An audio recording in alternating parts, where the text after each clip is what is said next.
having boundaries and being able to say no more often is going to increase your capacity and your ability to easily not give into your strong urges to binge and emotionally overeat. I see so many people that are feeling overwhelmed, anxious, stressed out on a regular basis.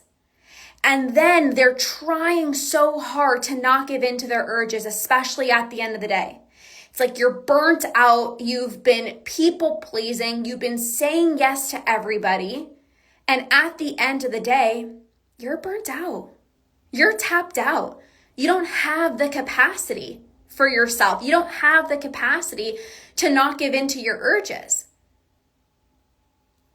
I know that you care. You have a really big heart. You don't want to hurt other people's feelings. It's hard for you to set boundaries. If your coworker asks you to take on another project, you want to be seen as this person who can do it all. You don't want to say no.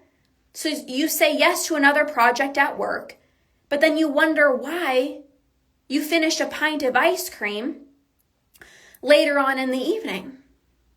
Well, because you're burnt out. You're overwhelmed. You need time to decompress. You need time to just unwind.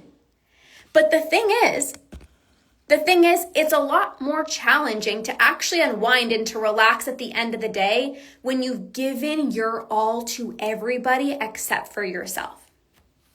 And what I see very often is the only thing that you have the capacity for at the end of the day when you're burnt out, you're stressed and you're anxious is to eat. Because what does it take to eat? You go into the pantry, you grab a snack. It doesn't take much effort. It doesn't require much effort to emotionally eat, to binge eat. You numb out, you zone out, you're in autopilot mode.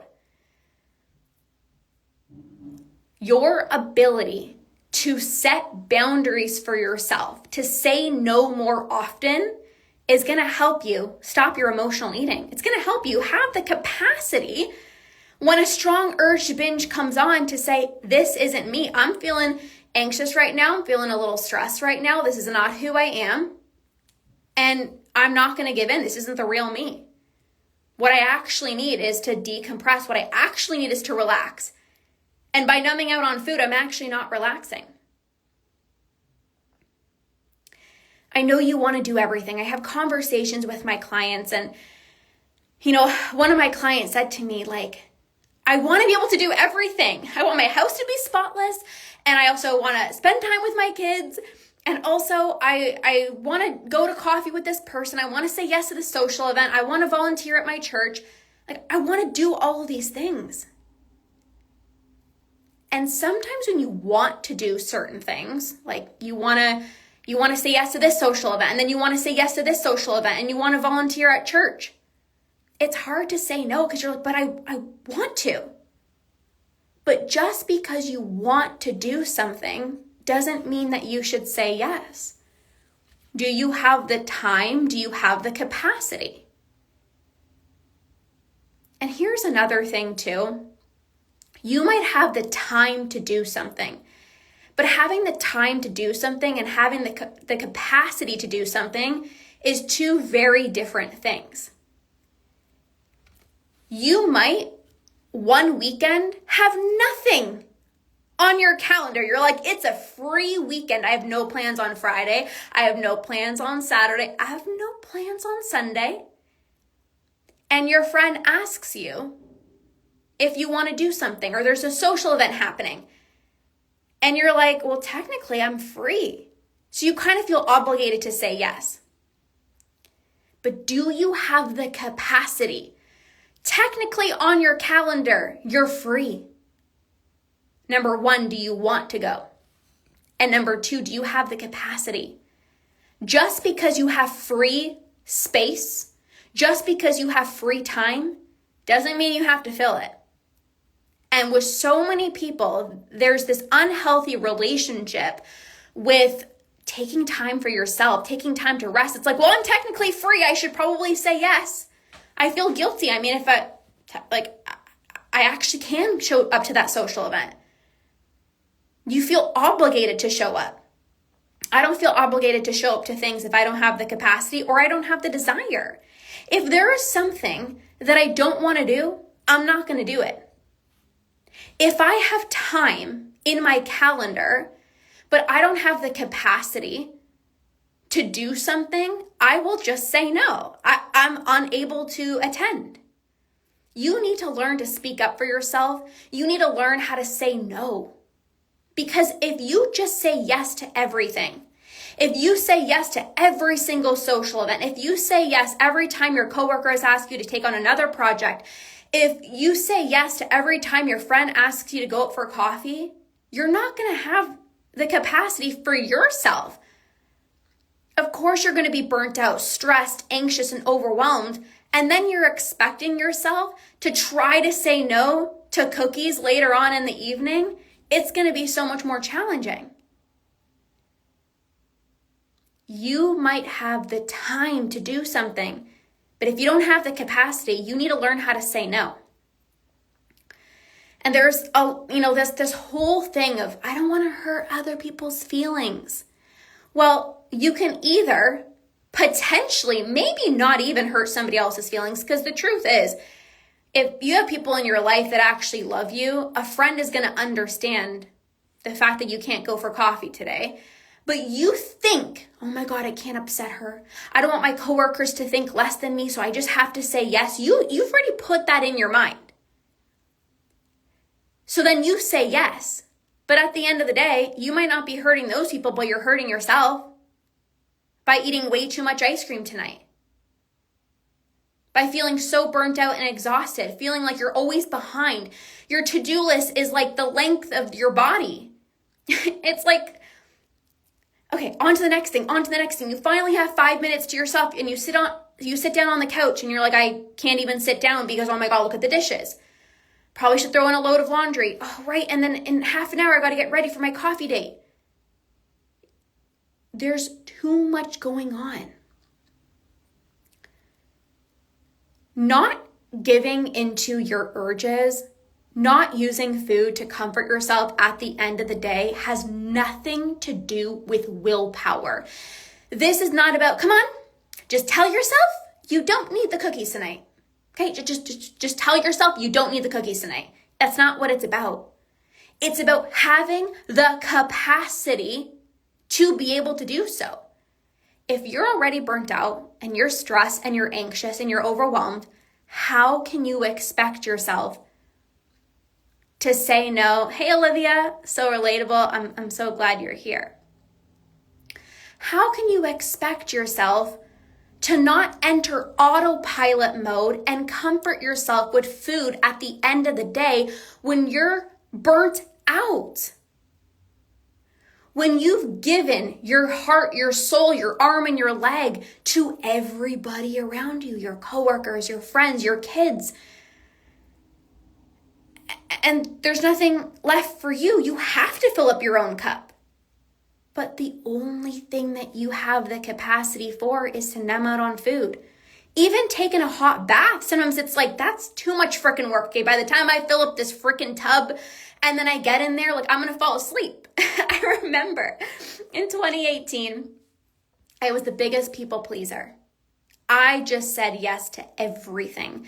I have very high standards for myself. I know so many of you guys do as well too. Like, you want to have high expectations for yourself because you know that you're this badass. You're like, I want to live a full life. I have such a big heart. I want to give to everyone. I want to help people. Like, of course, that's who you are.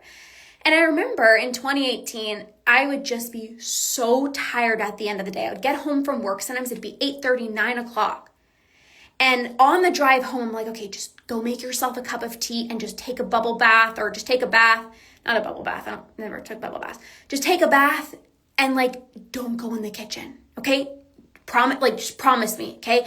Make yourself a cup of tea. You know what? Don't even go in the kitchen. Just go straight upstairs and make yourself a bath. I didn't even have the energy to do that. That felt like a lot of work. Why? Because I was burnt out. Because I was saying yes to everybody. I didn't have boundaries. To this day, I have boundaries with my husband. I have boundaries with clients. I have boundaries with family members, friends. I am not afraid to say no. If there is a social event that I do not want to go to, I will say no. Even if I have the time. Because my energy is so important. Your energy is so precious. And if you don't protect your energy, you're not going to have the capacity to tackle things like your urges. Your energy is so precious. It's so important. Who are you giving your energy to? Even you might have a friend that you hang out with. And this friend, every single time you hang out with this friend, all she does is complain. And you're not a complainer. You're like this positive person. And your friend just goes to town and she starts talking and, oh my God, my day was horrible. And oh my God, this happened and this happened and this happened. You don't realize that you're taking on her energy.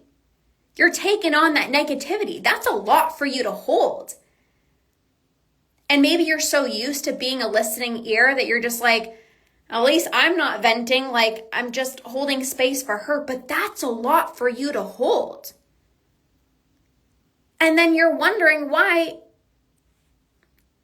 you're overeating, why you're binging, why you're numbing out on food. Well, because you just had all this negativity poured onto you. And it's a lot to handle. And it wasn't just that you were holding space for. You have a family, you have children, you have a job. You still have to get your workout in. You still have to clean your house. You still have to prepare your meals. Like, there's a lot that you need to be doing on a daily basis. So who you surround yourself with matters. The friends you choose to hang out with matters. The social events that you choose to go to matter. There will be some times where, Andrew might go to a certain social event and I say, no, thank you, I'm good. I'm going to protect my energy. Or if I go to a social event, it's like, hey, we can only stay until this time. I'm going to protect my energy. You are one human being. You cannot do it all. Believe me, I know you're superwoman, okay? You are this badass. Technically, you can do it all. But if you do it all, you're going to be burnt out and it's still not going to be good enough because knowing you have a to-do list the size of your freaking body. You're setting these high expectations. I need to go to the bank today. I need to do the dishes. I got to do the laundry. I got to hang out with this person. I got to drop this thing off at the bank. Oh, I got to pick up this thing. I got to volunteer here. Your expectations are through the roof. And then when you don't get everything done, you feel defeated. And when you feel defeated, do you think you're going to comfort yourself with food? Absolutely. Absolutely. Because you feel like you failed. Meanwhile, you did not fail. You probably got done more than half of the world. It's probably 10 a.m. and you've probably done more than half the world who's still sleeping. But it's not good enough for you. Because, but I didn't do this and I didn't do this and I didn't do this. Yes, because your expectations are through the roof. So this is a conversation. And number one, you have to have boundaries and not be afraid to say no. And then number two, you got to reduce the expectations. And I don't want to say have lower expectations because no, okay? You're this incredible badass. You don't have low expectations for yourself. But what I mean is you can't expect yourself to get done 30 things in a day. And when you only get done 10, you wonder what's wrong with you? Oh, no, honey buns, nothing is wrong with you. You just put way too much on your plate.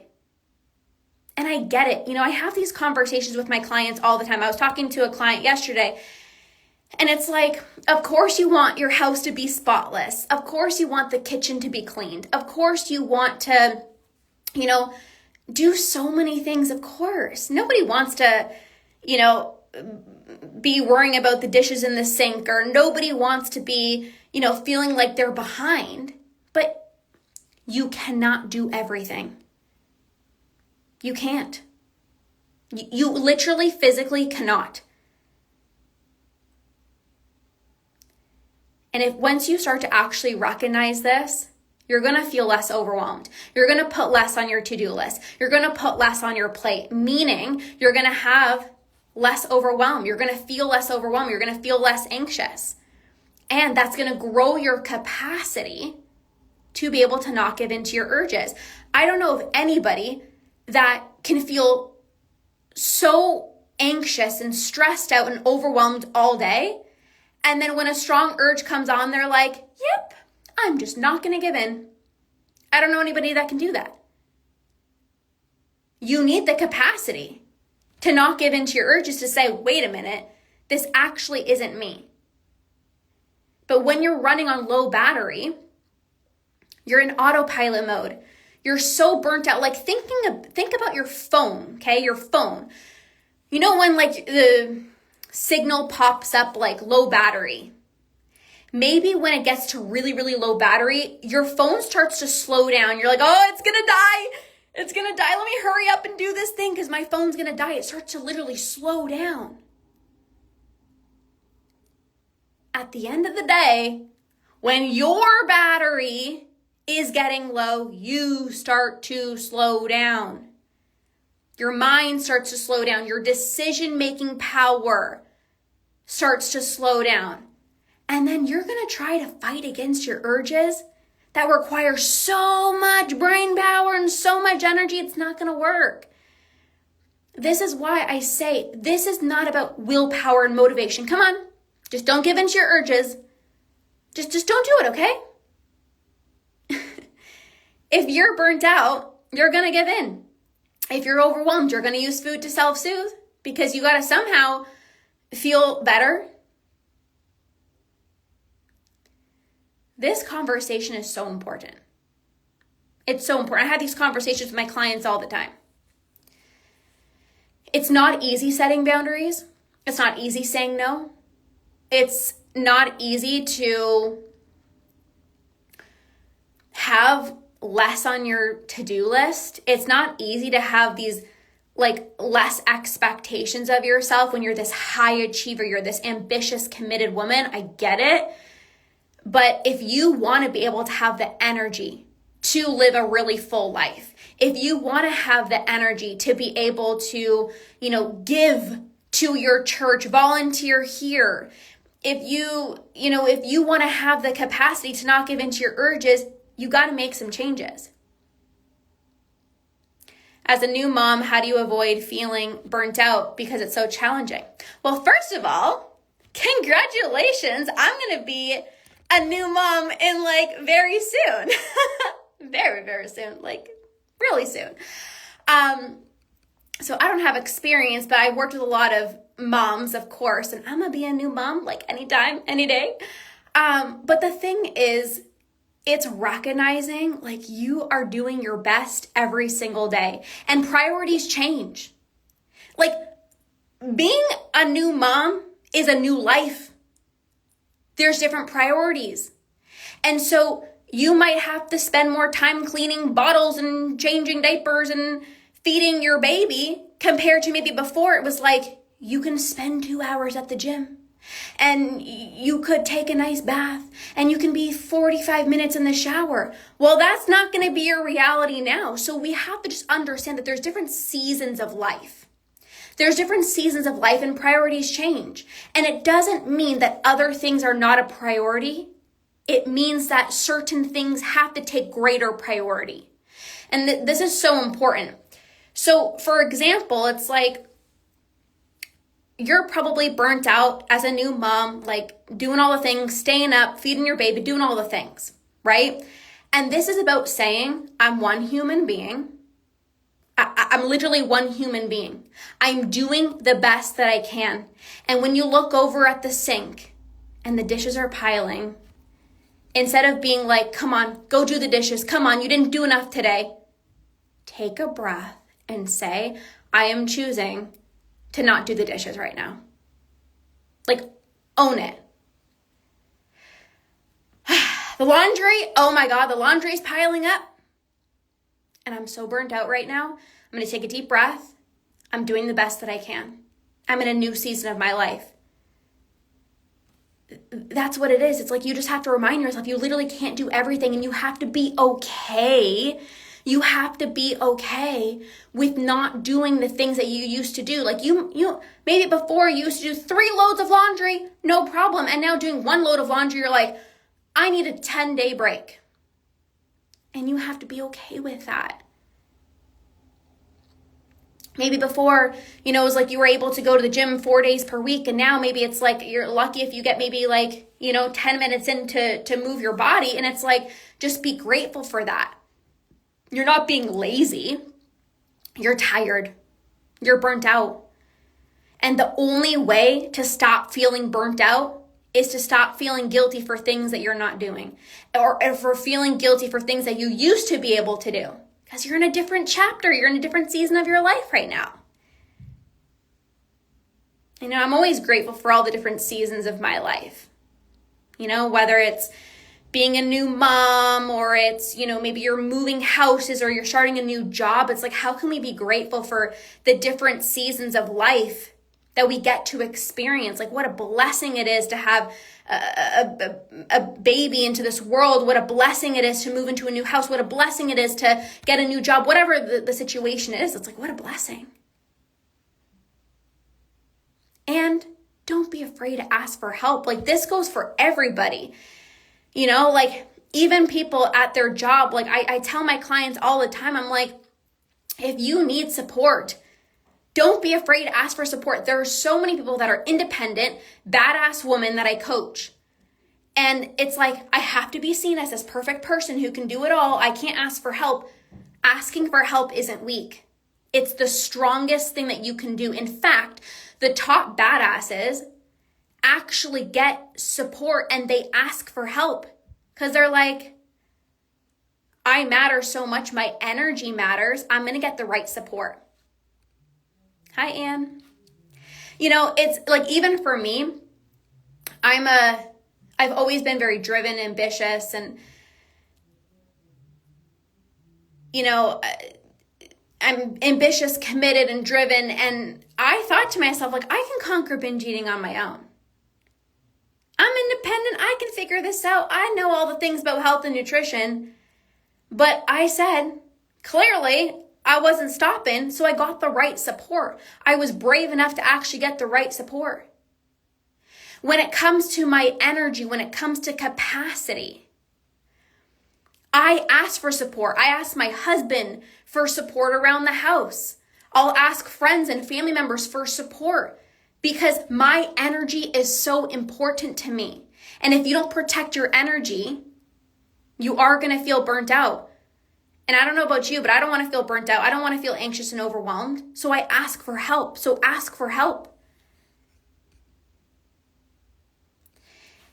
There's a comment here. It seems impossible to stop the cycle. Well, I'd be curious, and this is so common, Kettle. It's like, I remember feeling that way. I don't know when you came onto this live, but I said, or maybe I wasn't saying it on this live, maybe I recorded something else, but I said, there was a point in my life where I just thought I'd struggle with binge eating for the rest of my life. I thought I'd just be thinking about food until I'm 90 years old. Maybe I was just going to be struggling with this for the rest of my life. But I'd be curious to know, what are you doing to try to stop? Because here's the thing. If you don't have the right tools, the right support, and you're just trying to not give in to your urges, like, trying isn't a guaranteed solution. And I say this in the most loving way of, like, if I just told myself, okay, don't binge tonight, I still binge. Because I wasn't regulating my nervous system. I didn't have certain brain-based tools. I didn't know how to not give in to my urges. So if you don't know those tools, of course it's going to feel impossible. I've had so many clients that have came to me. They're like, Lorna, I just recorded a podcast episode on this. Like, I don't think I'll ever be able to stop emotionally eating ice cream. Like, I can't. I don't think I'm ever going to stop thinking about food.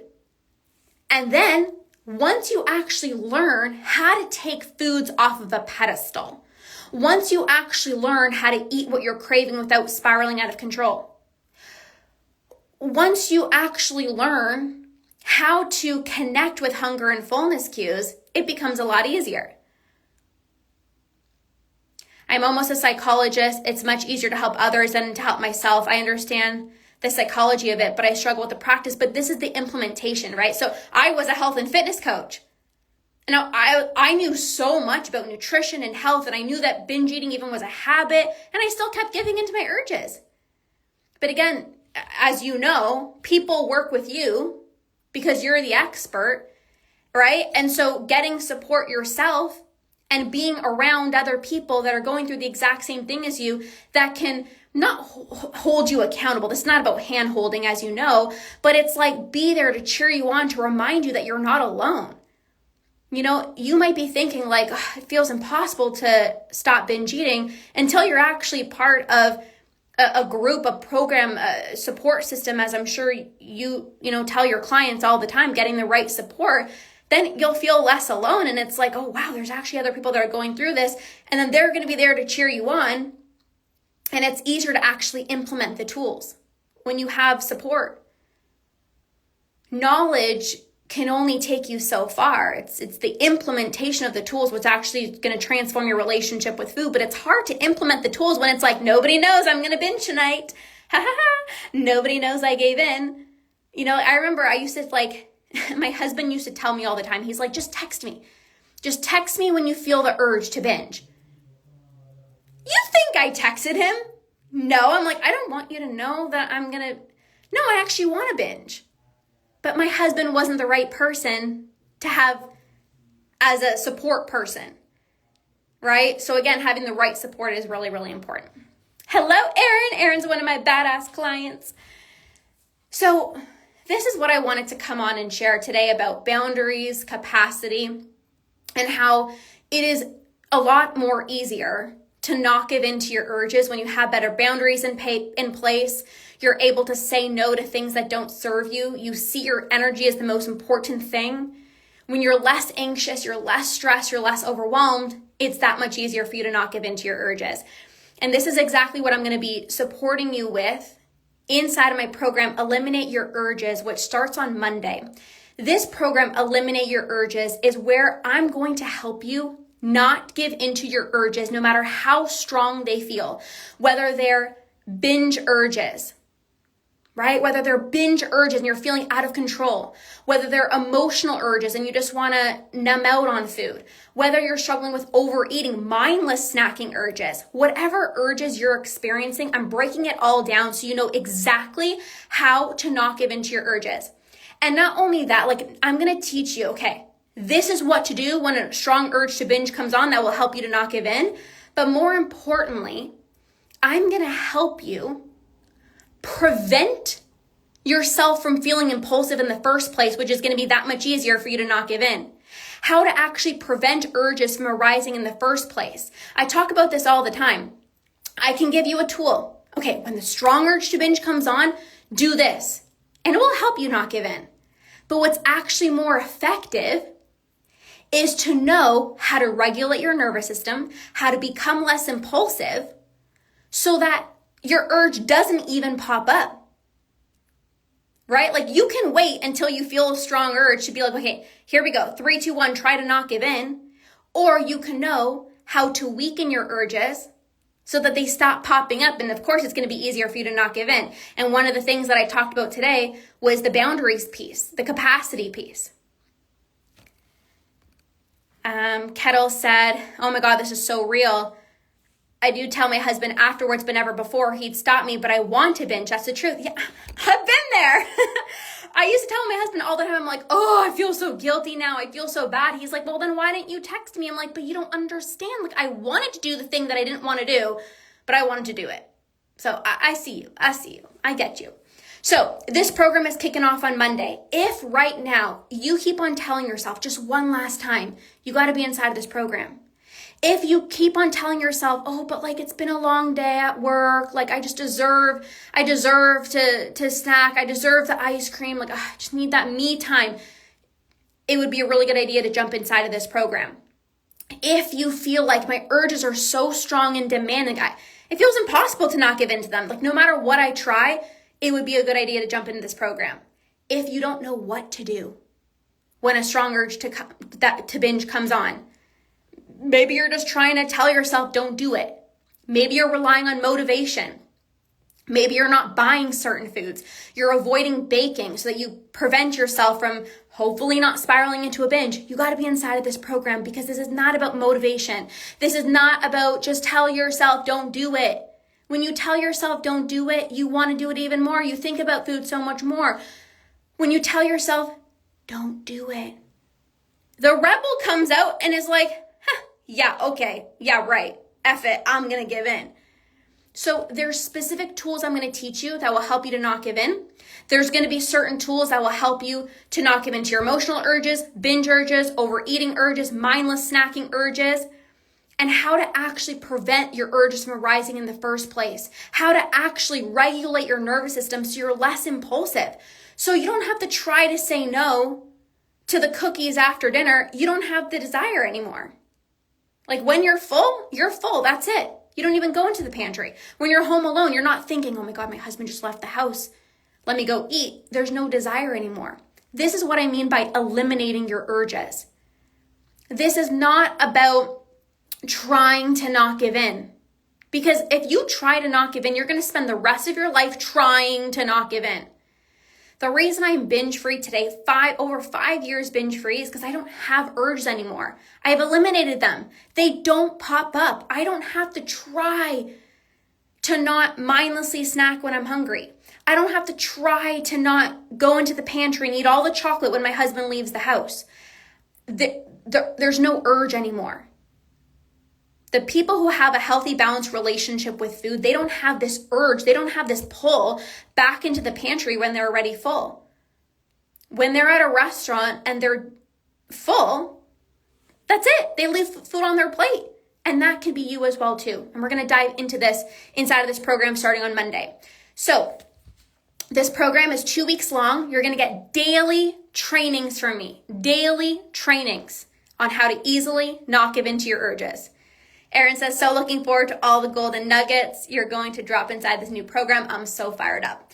So you can join this program separately. It's a 2-week program. We kick off on Monday. You can message me urges and I'll send you the details. I'll send you the link to join. Or, there's Jordan. Or you can join the Root and Rewire membership and get this program, Eliminate Your Urges included. And we just welcome Jordan inside of the membership. And she's going to get this program included as well too. So you can message me urges if you are like, yes, my urges feel so strong and demanding. I need to know how to not give in. It would be a good idea to jump in. If you're looking for longer term support, like 6 or 12 months, you want to be part of our badass community. You want to get coaching with me. You can join the Root and Rewire membership. And when you join now, you'll get the Eliminate Your Urges program included. Okay, so you can message me membership for those details. I am so fired up. I'm literally the queen of helping you rewire your brain and eliminate your urges. Clients come to me because they're like, Lorna, this is not like food freedom. Just eat whatever you want. Like this program is exactly how to not give into your urges. It's literally so clear. Like this is what to do when you feel an urge to binge that will help you to not give it. This is going to help you become less impulsive. So I'm the queen of helping you get rid of your urges, eliminate them for good. And if you feel called to join us, you can message me and we'll get you inside. We're kicking off on Monday. I'm so excited. So thank you guys so much for being here. Have a beautiful rest of your day. I cannot wait to kick off the program on Monday and we'll see you guys soon. Okay. Bye guys.